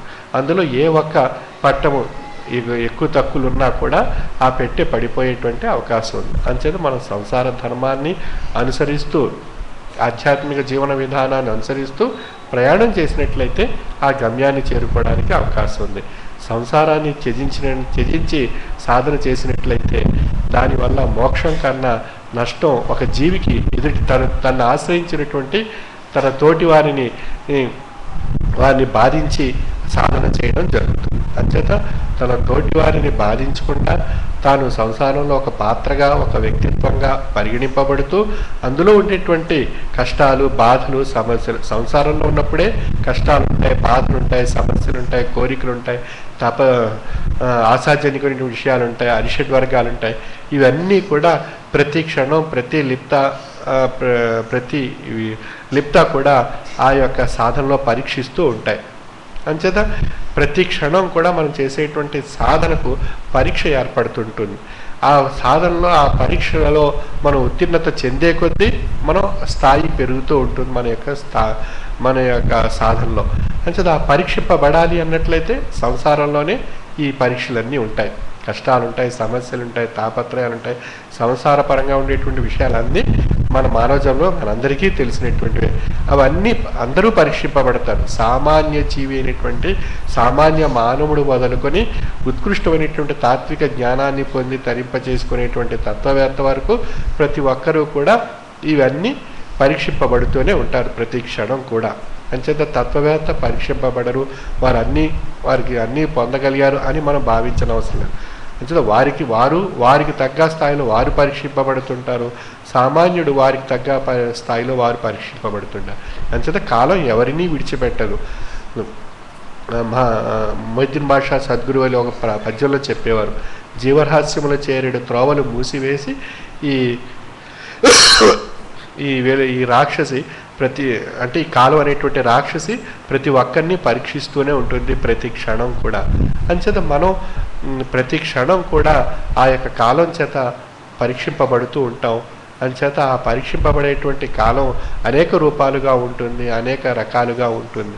అంచేత మనం ఆ కాలం పరీక్షించేటువంటి ఆ సాధనలో మనం సంసారపరమైనటువంటి విధానంలోనే ఈ కష్టాలన్నీ ఇమిడి ఉన్నందున ఆ కష్టాన్ని అధిగమించేటువంటి శక్తితో కూడినటువంటి సాధన తాత్విక జ్ఞానం ద్వారా మనం పొంది మనం ఈ భౌతికమైనటువంటి సంసార తాపత్రయాల్లో ఉండేటువంటి కష్టం నుండి అధిగమిస్తూ మనలో దాగి ఉన్నటువంటి తత్సృష్ట్వా తదేవాను ప్రావిస్తూ ఏదైతే మనలో దాగి ఉన్నదో ఈశ్వర సంభూతమైనటువంటి శక్తి, ఆ శక్తిని దైవత్వంగా భావిస్తున్నాం. ఆ దైవత్వాన్ని మనం పొందాలి అన్నట్లయితే భౌతికంగా ఉండేటువంటి విషయాన్ని అధిగమించినట్లయితే అంతర్లీనంగా ఉండేటువంటి దైవత్వం యొక్క శక్తి మనకు తెలుస్తుంది. అంచేత భౌతికం నుండి అభౌతికం వైపు మనం ప్రయాణం చేసినట్లయితే మనలో ఉండేటువంటి అంతర్లీనమైనటువంటి శక్తి తెలుస్తుంది. ఈ విషయాన్నే వేదంలో కూడా వేదవాంగ్మయంలో కూడా తత్వమసి అంటే భౌతికం తత్వం నుండి మనం నేర్చుకున్నట్లయితే, తత్వ మార్గంలో ప్రయాణం చేసినట్లయితే అయమాత్మ మూడో దశలో ఆత్మ అనేటువంటి స్థితికి ప్రయాణం చేసినట్లయితే, అంటే శరీరం మనస్సు అది దాటి ఆత్మ అనేటువంటి స్థాయికి చేరినట్లయితే ప్రజ్ఞానం బ్రహ్మ, ఆ యొక్క బ్రహ్మస్వరూపం బ్రహ్మస్వరూపంగా ఉన్నాడు, జ్ఞాన స్వరూపంగా ఉండేటువంటి బ్రహ్మగా తెలియబడుతున్నాడు. ఆ జ్ఞానస్వరూపిగా ఉండేటువంటి బ్రహ్మ ఎవరుగా తనలో ఉన్నాడు అన్నప్పుడు ఆ నేననేటువంటి స్వరూపంగా తెలియబడుతున్నాడు. ఆ నేననేటువంటి స్వరూపం ఎవరు అన్నప్పుడు ఈ శరీరం మనస్సు ఎందు ఆవహించి ఉన్నటువంటి జీవ చైతన్య శక్తి స్వరూపం కలిగినటువంటి ఆత్మ అది పరిశుద్ధత చెందినప్పుడు అన్నప్పుడు సంసార తాపత్రయాలు, కష్టాలు, అరిషడ్ వర్గాలు, ఈ జడత్వాన్ని అధిగమించి పరిశుద్ధత చెందేటువంటి స్థితికి ఆత్మ యొక్క పరిణామం ఏర్పడుతుందో, జ్ఞానం యొక్క పరిశుద్ధత చేత ఆ యొక్క పరిణామం చెందినటువంటి ఆత్మ యొక్క పరిశుద్ధత పొందినటువంటి స్థితి ఏదైతే ఉందో అది నేను అనేటువంటి స్వరూపంగా తెలియబడుతుంది. ఆ నేను అనేటువంటి స్వరూపం ఈ యొక్క జీవరహస్యాన్ని తెలియజేస్తుంది. ఆ జీవరహస్యాన్ని తెలియజేసేటువంటి మార్గం మూసివేయబడింది. అంటే తెలుసుకోకుండా అది ఒక అంధకారాన్ని అజ్ఞాన రూపంలో, అరిషడ్ వర్గాల రూపంలో, జడత్వం రూపంలో ఆవహించి ఉండడం చేత మనం దాని గురించి తెలుసుకునేటువంటి ప్రయత్నం చేయలేకపోతున్నాం. అంటే ఆ ప్రయత్నం చేసి సాధించాలి అన్నట్లయితే ఈ భౌతికంగా వచ్చేటువంటి అరిషడ్ వర్గాల వల్ల వచ్చేటువంటి కష్టాలు, జడత్వం వల్ల ఏర్పడేటువంటి తాపత్రయాలు, కాలం అనేటువంటి విషయం చేత ఏర్పడేటువంటి విషయాలు, అనుభవ రూపంలో ఉండేటువంటి ఇవన్నీ కూడా మనం అధిగమించేటువంటి శక్తి మనకు కావాలి. ఆ శక్తిని మనం పొంది తరింప చేసుకున్నట్లయితే, అప్పుడు ఇవన్నీ కూడా తొలగింపబడినట్లయితే, అప్పుడు మనకు చివరిగా మనకు తెలియబడేటువంటి విషయం నేను అనేటువంటి స్వరూపం మనం గ్రహించడానికి అవకాశం. ఆ నేను అనేటువంటి స్వరూపాన్ని పొందినటువంటి ఆత్మ ముక్తి అని చెప్పబడుతుంది. ఆ ముక్తిని పొందడానికి ఈ మానవ జన్మ 84 లక్షల జీవరాశులను క్షాళనం చేసుకుని ఆవిర్భవించినట్లుగా మనకు తత్వంలో తెలియబడుతుంది. అంచేత ఆ విరాట్టు నుండి ఆనాడు తెగిపోయి ఆవిర్భవించి మత్స్యాకారమందగా అంటున్నారు తత్వవేత్త. అంచేత ఈ జన్మ ఆ విరాట్ రూపం నుండి, ఎక్కడి నుండి? ఆ విరాట్ రూపమైనటువంటి మోహన్నతమైనటువంటి తేజస్సు నుండి నేననేటువంటి ఓంకార రూపమైనటువంటి ధ్వని ధరింపజేసుకొని ఈ సృష్టిలో పంచభూతాలుగా ఏర్పడింది. ఆ పంచభూతాల నుండి పంచభూతాత్మకమైనటువంటి శక్తిని తత్సృష్టివా తదేవాను ప్రాపిస్తూ అనేటువంటి ఉపనిషద్ రూపమైనటువంటి స్వరూపంలో ఆ ఈశ్వర సంభూతమైనటువంటి శక్తి ఆ పదార్థంలో ప్రవేశించి ప్రసరింపబడి అది ఒక ఉత్కృష్టమైనటువంటి చైతన్యవంతమైనటువంటి జీవస్వరూపాన్ని దాల్చింది. ఆ జీవస్వరూపం 84 లక్షల పరిణామ రూపంలో ఆత్మ యొక్క స్థితి ఉత్కృష్టమైనటువంటి మానవ జన్మలో ఆవరింపబడి అది జ్ఞానము చేత మేధాశక్తి రూపంలో అది ముక్తిని పొంది తరింప చేసుకునేటువంటి స్థాయికి ఆత్మ యొక్క పరిణామ రూపం తెలియబడింది. అప్పుడు అది జ్ఞానము చేత, ఆ జ్ఞానం ఎక్కడి నుండి వచ్చింది? ఆ విరాట్ రూపం నుండి విడివడినటువంటి ఈశ్వరవాణి యొక్క వాక్కు అది అవతారులుగా, ప్రవక్తలుగా, ప్రభువులుగా, యోగులుగా పరిణామం చెంది వారి నోట ఆ యొక్క ధర్మస్వరూపమైనటువంటి తాత్వికమైనటువంటి జ్ఞానం ప్రసాదింపబడటం చేత మనం ఆ జ్ఞానాన్ని ఆస్వాదించే శక్తి మేధస్సు రూపంలో మనకు ప్రసాదింపబడటం చేత మనం ఆ జ్ఞానాన్ని గ్రహిస్తున్నాం. గ్రహించి మనం ఈ భౌతికమైనటువంటి జీవన విధానంలో ఉండేటువంటి అవస్థలను అధిగమిస్తూ మనలో ఉండేటువంటి దైవత్వాన్ని అన్వేషణ చేస్తూ అంతర్లీనంగా మనం భౌతికం నుండి అభౌతికం వైపు మనం ప్రయాణం చేసి ఆ విరాట్ రూపం యొక్క తేజస్సులో మనం పరిణామం చెందుతున్నాం. ఆ విధంగా ముక్తి అనేటువంటి స్వరూపం మనకు తెలియబడుతుంది. అంచేత ప్రతి జీవి ముక్తిని పొంది తరింప చేసుకోవడానికి ప్రయత్నం చేస్తుంది ఆ యొక్క ఆత్మ పరంపర యొక్క పరిణామ రూపంలో. అంచేత మనం ఈ యొక్క జన్మ భగవంతుడు ప్రసాదించినటువంటి ఈ జన్మను మనం ఈ రూపాలకు మూడు ఆశించేటువంటి 3 రూపాలకు 3 పదార్థాలు లభ్యం కాబడాలి. అవి శరీర రూపంలో భుక్తిని, మనస్సు రూపంలో తృప్తిని, ఆత్మ రూపంలో ముక్తి. ఈ 3 కూడా పొంది తరింప చేసుకునేటువంటి సాధనా స్వరూపమైనటువంటి తత్వము శ్రీ విశ్వ విజ్ఞాన విద్య ఆధ్యాత్మిక పీఠం యొక్క తత్వము. ఇది మహామంత్ర రూపంలో మనకు నిరూపణ కాబడి అనుభవ రూపంలో మహత్యాన్ని మనకు ప్రసాదిస్తుంది. అటువంటి ఉత్కృష్టమైనటువంటి యౌకికమైనటువంటి తాత్విక జ్ఞానాన్ని మన యొక్క దినచర్యలో మన యొక్క పూజా గదిలో కొంత సమయాన్ని వెచ్చించి ఆధ్యాత్మిక గ్రంథ పఠనం వైపు దృష్టి పెట్టి లక్ష్యంతో మనం ఉన్నట్లయితే, మనకు ఆ లక్ష్యం ఏర్పడాలి అన్నట్లయితే, ఆ సద్గురుమూర్తి యందు పరిపూర్ణమైనటువంటి భక్తి విశ్వాసం ఉన్నట్లయితే లక్ష్యం ఏర్పడుతుంది. ఆ లక్ష్యంతో తాత్వికమైనటువంటి గ్రంథ పఠనం చేసినట్లయితే మనకు అందులో ఉండేటువంటి ఆ యౌకికమైనటువంటి రహస్యాలన్నీ మన మనస్సుకి అనుభవ రూపంలో నిరూపణ కాబడేటువంటి అవకాశం తెలియబడుతుంది. ఆ అనుభూతి మనం పొందడం చేత అందులో ఉండేటువంటి తీపి మనకు అర్థం కాబడుతుంది. ఒక పండు యొక్క రుచి తిన్నప్పుడే రుచి తెలుస్తుంది. ఆ తినకుండా ఆ పండుని చూస్తూ ఉన్నట్లయితే దాంట్లో ఏ రుచి ఉందో మనకు తెలియబడదు.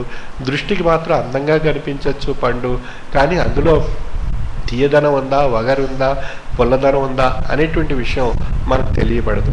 అందుచేత ఆ విధంగా మనం ఆ పండు చూడడమే కాకుండా ఆ పండులో ఉండేటువంటి రుచిని పొందడానికి మనం ప్రయత్నం చేసినట్లయితే ఆ రుచి మనకు తెలియబడుతుంది.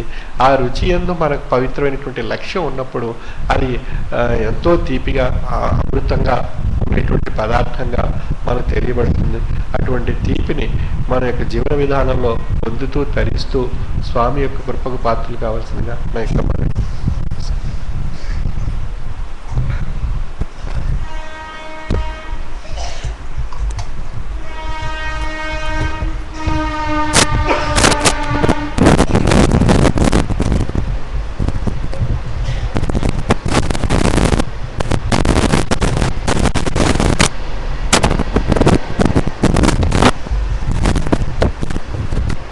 స్వామి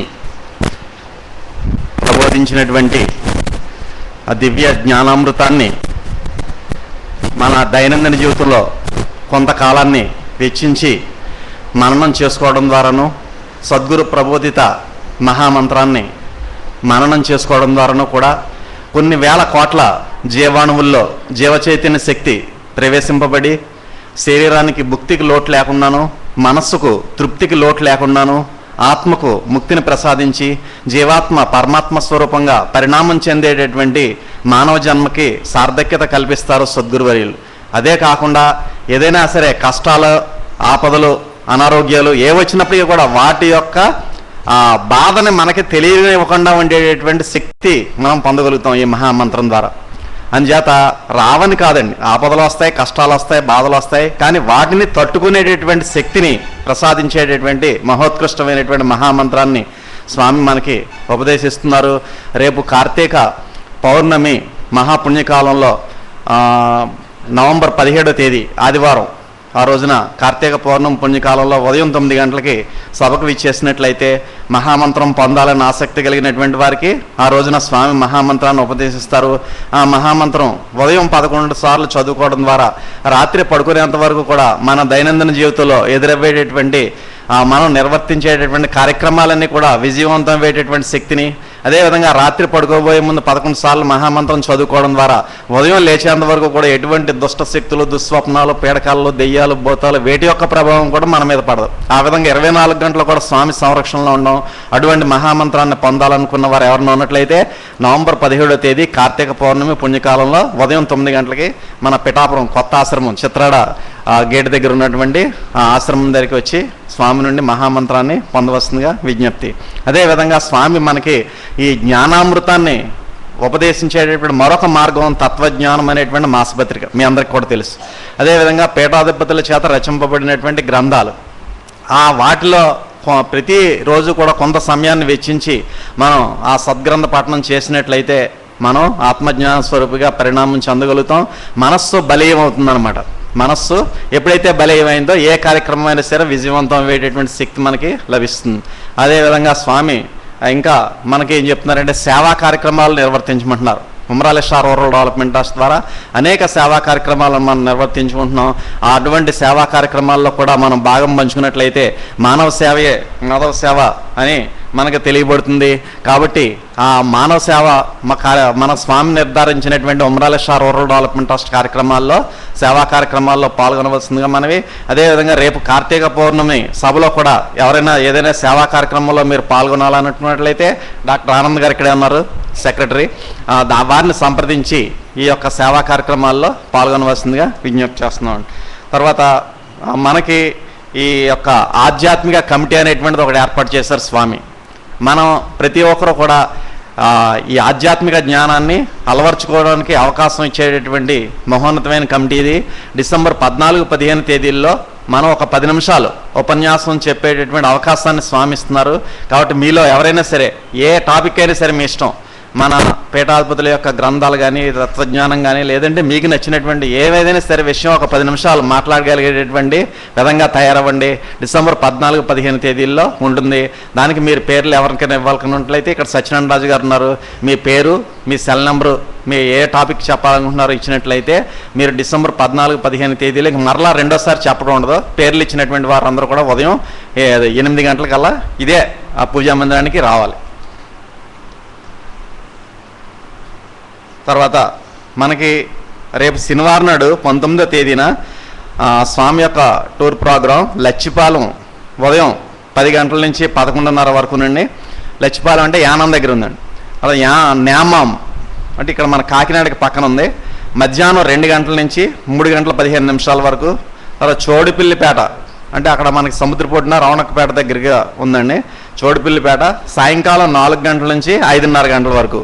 ఈ 3 గ్రామాలకి పరిసర గ్రామాల సభ్యులందరూ కూడా ఆ ప్రాంతానికి విచ్చేసి స్వామి యొక్క అనుగ్రహ భాషను విని స్వామి యొక్క ఆశీర్వాదం పొందవలసిందిగా మనవి మరొకసారి చెప్తున్నా. 19వ తేదీ ఈ నెల శనివారం ఉదయం లచ్చిపాలెం 10 to 11:30, నేమం మధ్యాహ్నం 2 to 3:15, చోడుపిల్లిపేట సాయంకాలం 4 to 5:30.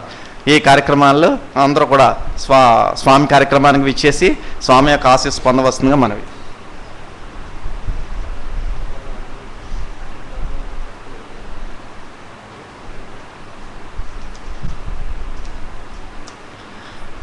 రాజమండ్రి శాఖ మనకి మీ అందరికి కూడా తెలుసు.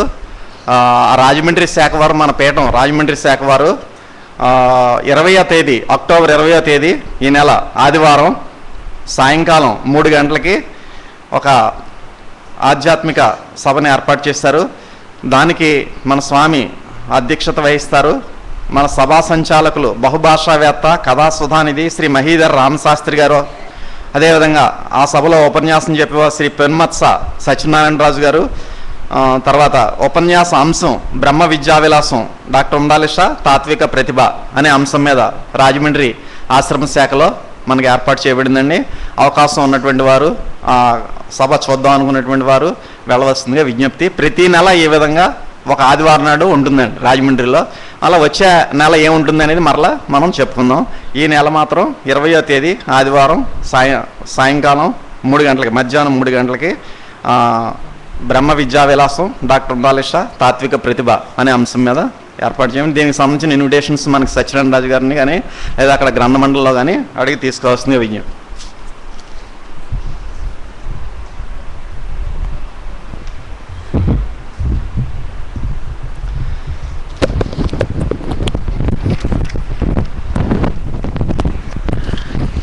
ఈ రోజున ఆరాధన కార్యక్రమాన్ని నిర్వహించినటువంటి వారు విశాఖపట్నం జి వెంకటనాథయ్య గారు మరియు రామకృష్ణరాజు గారు మరియు వారు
ఇందువరకు అందులేవని సందేహము లేక ఈ జరాచర సృష్టి అంతటా నిండి ఉన్నాము. స్థూల రూపంలో సూక్ష్మ రూపంలో దాచి అంతటా దాగి ఉన్నాము.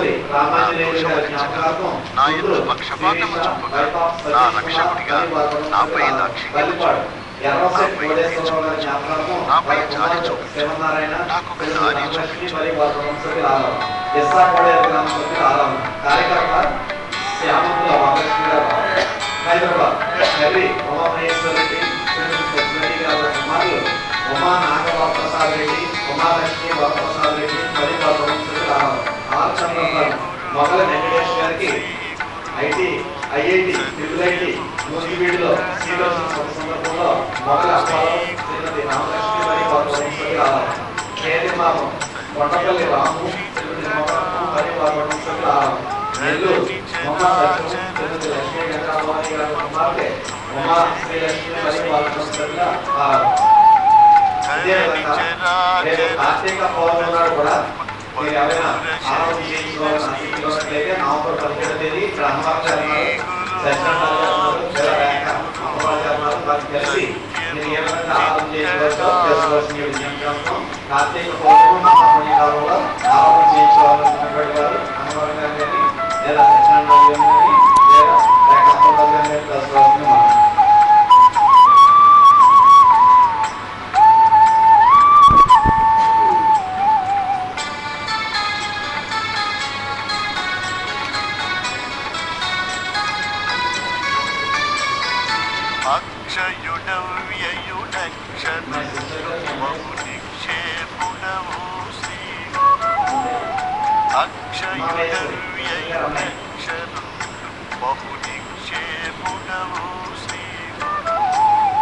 శిక్షమాని రక్షణ చేయుటకు దీక్షవహింపును శ్రీ గురు. శిక్షమాని రక్షణ చేయుటకు దీక్షవహింపును శ్రీ గురు. శ్రీ గురు శ్రీ గురు విశాఖపట్నం జి వెంకటరమణయ్య గారు తరఫున, విశాఖపట్నం డాక్టర్ రామరాజు గారి తరఫున, కాళేగూడెం ముత్యాల రాధారమణి గారు,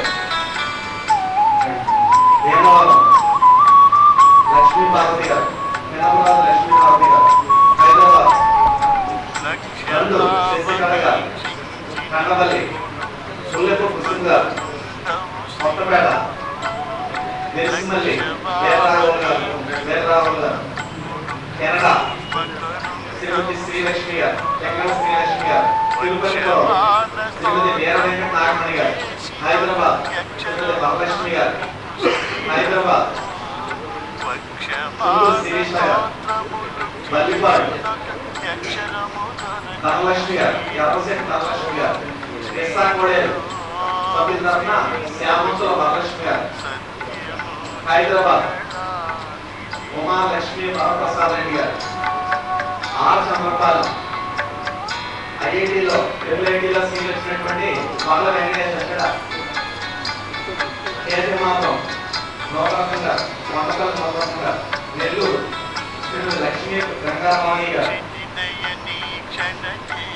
మిగతా అందరూ లేచినారు.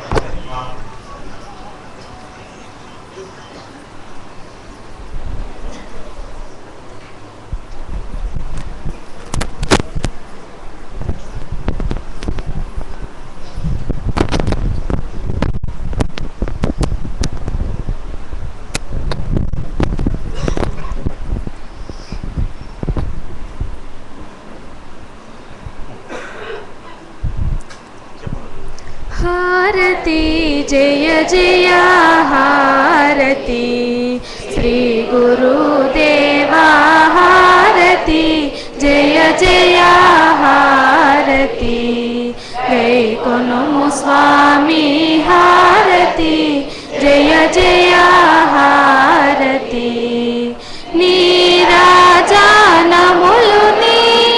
पेरु पेरु नगोची नीराजनमुलुनी पेरु पेरु नगोची आराधिंचुचु भक्ति नर्पिंचु कर्पूर हारती जय जय हारती श्री गुरुदेवा हारती जय जय हारती गैकोनुमु स्वामी हारती जय जय हारती परमा भक्तुलु ज्ञान भरिता साध्वी मनुलु परमा भक्तुलु ज्ञान भरिता साध्वी मनुलु करमुलु मोर्చి विरी पल्लेरमुननिचु हारती जय जय हारती श्री गुरुदेवा हारती जय जय हारती गैकोनुमु स्वामी हारती जय जय हारती परतत्वा तेजमुना वरमुलु माकिच्छि परतत्वा तेजमुना वरमुलु माकिच्छि हरयुवु मरलीशा सद्गुरु नरसी नटुलनिदिगो हरयु हुसैन शाह सद्गुरु नरसी नटुलनिदिगो हरयु मोहियद्दीन बादशाह सद्गुरु नरसी नटुलनिदिगो हारती जय जय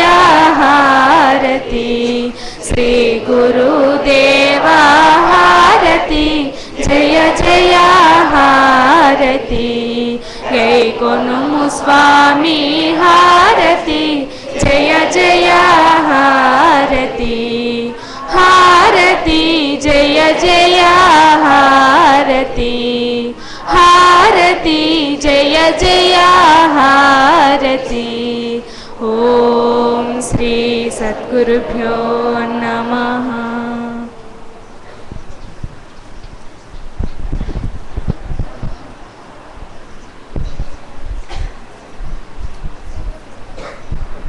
స్వీకరించిన వారు మరలా మేము ఈ స్థానంలోకి వెళ్ళి కూర్చోండమ్మా.